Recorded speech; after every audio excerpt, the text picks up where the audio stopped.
예수님의 전도 사역이 힘있게 진행되고 있습니다. 비록 고향 나사렛에서는 사람들에 의해서 낭떠러지에서 떨어져 죽을 뻔했고 또 귀신들의 방해 공작도 있었지만 한치의 망설임 없이 담대하게 전도하셨습니다. 오늘 본문 바로 윗절은 갈릴리 여러 회당에서 전도하셨다라고 기록하고 있지요. 다니시는 모든 회당에서 예수님의 가르치심과 권위에 놀랐을 것이고 아마 그 중에 많은 사람들은 옛날 우리 한국 교회에서 그랬던 것처럼 예수님이 이 회당에 가시면 이리 몰려가고 또 저 회당에 가시면 또 저리 우르르 따라가면서 그렇게 한 말씀이라도 더 들으려고 했음이 분명합니다. 결국 회당에서는 그 무리를 감당할 수 없어 예수님이 생각하신 것이 많은 사람들이 모여 앉을 수 있는 해변가가 된 것 같습니다. 해변가에 가면 마치 해수욕장처럼 많은 사람들이 앉을 수 있는 그런 언덕이 있고 강단으로 사용할 만한 배도 있을 것이고 마침 등 뒤에서 바람이 불어주면 많은 사람들에게 효과적으로 설교를 할 수 있는 것이라는 예수님의 계획이 있었던 것 같습니다. 예수님과 군중들이 해변에 도착하니 마침 거기 방금 고기잡이를 마치고 그물을 씻는 두 척의 배가 있었습니다. 그 중에 한 배를 지정하여 주인장에게 양해를 구하자 그 주인장이 흔쾌히 배를 내어줬는데 그 배의 주인공이 시몬 베드로였습니다. 예수님이 다시 그 바닷가에서 가르치기를 시작하셨습니다. 분명히 구약 율법인 모세오경을 새롭게 해석하고 적용하고 그 구약이 궁극적으로 말하고자 하는 것이 무엇인지 그리고 구약의 선지자들이 오리라고 한 메시아가 누구인지 그 메시아가 다시 오시면 어떤 일을 하게 될지를 말씀하셨을 것입니다. 이 가르치심이 얼마나 깊고 오묘하고 권위가 있었던지 거기 모인 모든 사람들이 조금은 충격을 받으면서 지금 내가 바르게 신앙생활하고 있는지 자신의 삶을 돌아보는 계기가 되었음이 틀림없습니다. 제가 왜 이렇게 생각하느냐면 예수님을 따라온 사람이 아닌 거기서 그물을 씻던 베드로가 정식 군중의 자리도 아닌 그냥 곁에서 그물을 씻으면서 어깨 너머로 들은 예수님의 말씀에 감동을 받고 자신을 돌아보게 된 베드로가 4절에 보시면요. 기쁜 대로 가서 그물을 내려 고기를 잡으라 말씀을 듣고는 5절에 우리들이 밤이 새도록 수고하였으되 잡은 것이 없지만은 말씀에 의지하여 그 권위 있는 말씀 구약을 관통하신 그 말씀 사람을 감동시키고 사람의 마음을 깨뜨려 보시는 그 말씀 그 어떤 누구도 감히 반박할 수 없는 그 말씀에 의지하여 제가 그물을 내리겠습니다 라고 대답하고 있기 때문입니다. 여러분 사람이 언제 헌신합니까? 헌신하고 윽박지르고 축복과 저주를 비교하면서 축복받기 위해서 헌신하라고 권면할 때 헌신하는 것이 아닙니다. 헌신은 마음의 자원함으로 이루어지는 것이죠.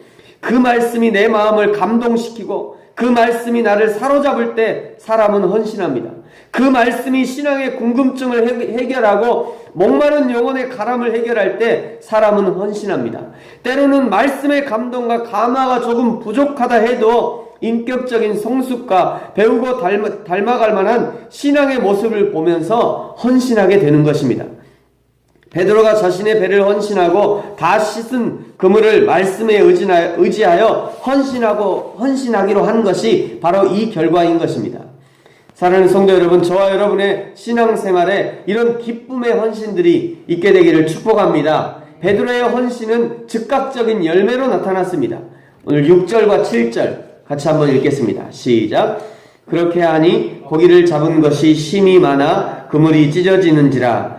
이에 다른 배에 있는 동무들에게 손짓하여 와서 도와달라 하니 그들이 와서 두 배의 채움에 잠기게 되었더라. 아멘. 그물을 내려서 기적적으로 고기를 많이 잡은 이 기사는 오늘 여기와 요한복음 21장에 153마리를 잡은 기사가 기록되어 있습니다. 오늘은 예수님의 사역 초반에 있었던 일이고요. 요한복음 21장은 부활하신 예수님에게서 나타난 기적입니다. 둘 다 예수님이 하나님이심을 나타내는 그런 이적이라고 할 수 있습니다. 오늘 잡은 생선이 몇 마리인지는 알 수 없지만 베드로 선단에 두 배를 가득 채우는 그런 많은 양이었습니다.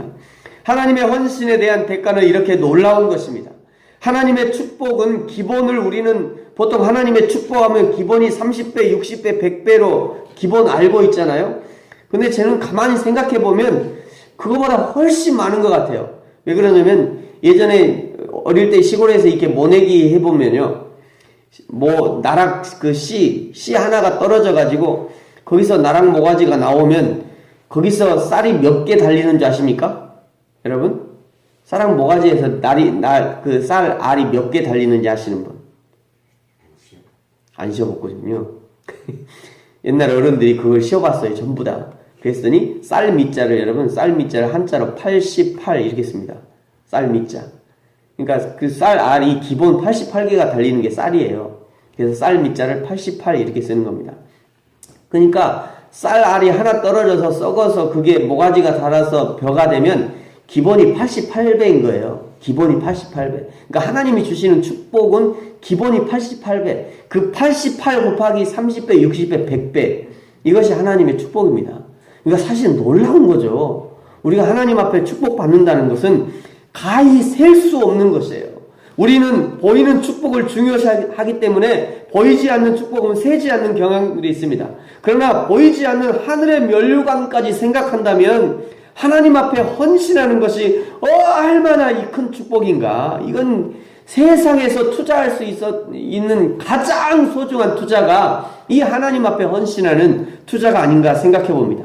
그러나 베드로가 얻은 축복은요, 고기 몇 마리에 그치지 않고 더 근본적인 축복을 얻는 데까지 이어집니다. 8절은요, 먼저 자기 자신을 보게 됩니다. 지금까지 아무도 말하지 않았고 아무도 가르쳐주지 않았던 자기 자신이 하나님 앞에 죄인임을 깨닫게 된 것입니다. 아담으로부터 이어진 원죄가 자신에게 있다는 것과 그 원죄의 결과로 날마다 범하는 자범죄의 열매가 맺히게 되고 그 죄의 결과로 로마서 1장 29절에 불의, 추악, 탐욕, 악의, 시기, 살인, 분쟁, 사기, 압독, 비방, 능욕, 교만, 자랑, 악을 도모함, 부모를 거역함, 우매함, 배약함, 무정함, 무자비함이 베드로 자신에게 있는 것을 보게 된 것이에요. 이것을 보게 된 것이 중요한 것이 아니라 이런 죄가 자신에게 있으며 자신이 죄인임을 고백한 것이 중요한 것입니다. 여러분, 죄가 있는 것은 누구든지 다 알아요. 근데 내가 죄인입니다 고백하는 것은 또 다른 일입니다. 그거는. 여러분, 세상 사람들한테 가서 물어보십시오. 당신이 죄 있습니까? 누구든지 다 죄가 있죠. 당신 죄인이죠.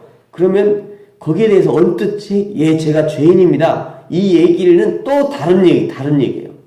그나마 신앙 안에 들어와서 예수를 믿고 그리고 복음을 깨달은 사람들에게야 내가 죄인입니다 라고 하는 것이 이게 자연스럽게 고백되지만, 그렇지 않은 사람들에게 내가 죄인입니다 고백한다는 것은 세상에 다시 태어나도 어려운 것입니다. 근데 지금 그 고백을 베드로가 고백하고 있다는 거예요. 베드로가 그 자신을 보고 나니까 비로소 고백하는 것입니다. 나는 죄인이로소이다.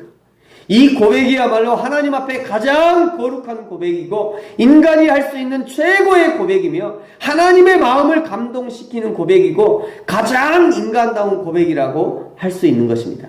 이 베드로의 고백을 들은 예수님의 마음을 읽어보시기 바랍니다. 여러분, 10절입니다. 세베대의 아들로서 시몬의 동업자인 야고보와 요한도 보고 놀랐습니다. 이 사람들이 놀랐어요. 그 다음에 예수께서부터 같이 한번 읽겠습니다. 시작. 예수께서 시몬에게 이르시되 무서워하지 말라. 이제후로는 내가 사람을 취하리라 하시니. 아멘. 마태복음과 마가복음에서는 나를 따라오라. 내가 너희를 사람을 낚는 어부가 되게 하리라. 그냥 요거만 나와요. 앞뒤 전후에 어떤 일이 있었는지 나오지 않습니다. 나는 죄인이로소이다. 단 이 한마디의 대답이 베드로가 예수님의 수제자가 되기에 충분한 합격 점수가 된 것입니다. 사실은 갈릴리의 그 많은 회당에서 가르치시고 해변으로 옮기신 이유도, 해변에서 베드로의 배를 강단 삼으신 것도, 예수님께서 일부러 베드로가 들릴 만한 거리에서 사람들을 가르치신 것도, 베드로에게 깊은 데로 가서 그물을 내려서 고기를 잡으라 하신 것도, 그리고 두 배에 가득 고기가 잡히게 하신 것도 사실은 이 한마디의 대답을 듣기 위한 성자 예수님의 작전이었을지 모릅니다. 저와 여러분에게도 마찬가지입니다. 과거 어느 날 전도자를 만나서 복음을 듣고 교회를 나가게 되고 그 어느 날 예수님을 마음에 영접하고 믿게 된 것도 직분을 맡기신 것도, 그 많은 은혜를 경험하게 하신 것도, 그리고 쓰고 남을 만한 물질을 부어주신 것도, 때로는 세상 그 누구도 경험해보지 못했던 그런 은혜를 주신 것도, 또는 세상 그 누구도 알 수 없는 아픔을 주신 것도 저와 여러분에게 이 한마디 듣기 원하고 있으시는지 모릅니다. 주여 나를 떠나소서, 나는 죄인이로소이다. 이 신앙 고백이 있어야 드디어 하나님이 저와 여러분을 쓰실 수 있는 것입니다.